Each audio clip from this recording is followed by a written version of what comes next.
So one of the hardest lessons that I have had to learn is that sometimes we need to ask for help.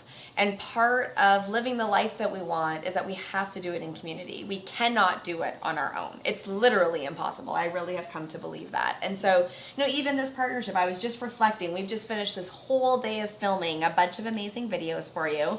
And I have done a day of filming like this before on my own many times where I've had to record all the videos. But in partnership, we each did it. We each took turns, and all of a sudden the day was so much easier and lighter. That's just such a practical example of how being in it with other people matters. And so the story that I'll tell you guys is that, about, I want to say, 5 years ago, in 2011, 2012, I was stuck to the point of, my own fear was that I would never get unstuck. I was broke. I wasn't healthy. I had just come out of a ridiculously bad relationship.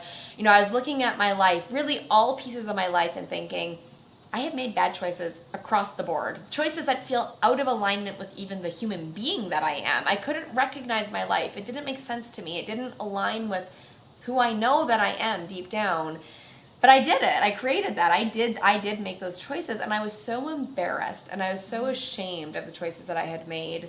And, my go-to is shame and guilt. If I see something that's wrong, I don't blame anyone else. I blame myself, but I blame myself to the point where I shut myself down.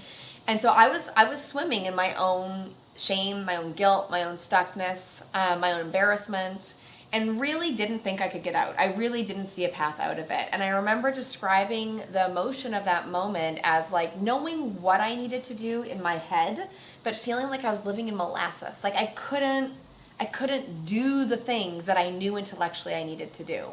And finally I broke down. I was so disheartened and I was so exhausted that I called a couple people and I just said, I don't even know what I'm asking for. I don't even know what I'm talking about, but I think I need help. I don't know what that means.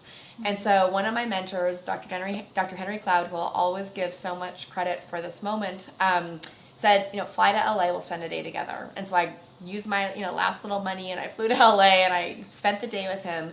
And we talked about all these emotions that I was feeling, the shame, the guilt, the embarrassment, the like, I can't figure it out. Like, I think I'm smart, but I'm an idiot. Like, I don't know what's going on. And he just said to me, Carissa, sometimes you just need to borrow other people's strength. Sometimes you are in a moment in life where you don't have the muscle strength for the situation that you're in.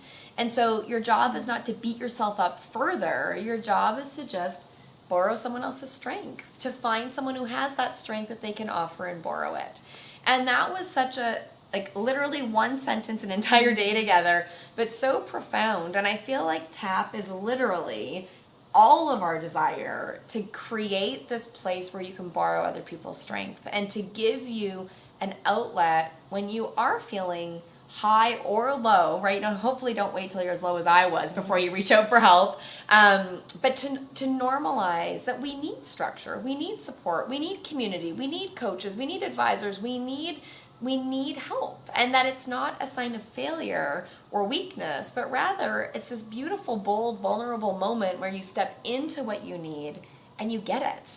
Yeah, we actually are hearing you talk, it's reminding me we're remnants of a tribal society. Yeah. And we've completely lost that in our culture, like completely. We used to have mentors and apprentice and different things, and the tribe was there to raise the kids, and you had so much support. And now, especially with more screen time, I sound like a babysitter, but being behind the screens and work, and it's just we're more and more isolated, and that just means we need to get more and more support. Yeah, and be really intentional about it. Be on purpose about building that structure. Which is the gift now, right? Yeah. We can decide what we want support around, what we need support around, and what we can go fly with ourselves. And community is just so important. We've witnessed the miracle of community throughout our soul camps, just what happens when people share strength and rely on each other. We've seen what happens in programs like Weight Watchers and programs like Alcoholics Anonymous and programs like TAP, when you have a community around you. And even right now, I'm 8 months pregnant, and I am so lucky that I have amazing moms and other pregnant women who I call every single day, help me, help me, help me, help me. You cannot do this alone, and at TAP you do not have to. So you can definitely borrow our strength, your coach's strength, your community in TAP strength, your manager's strength, all of our strength as you complete these goals.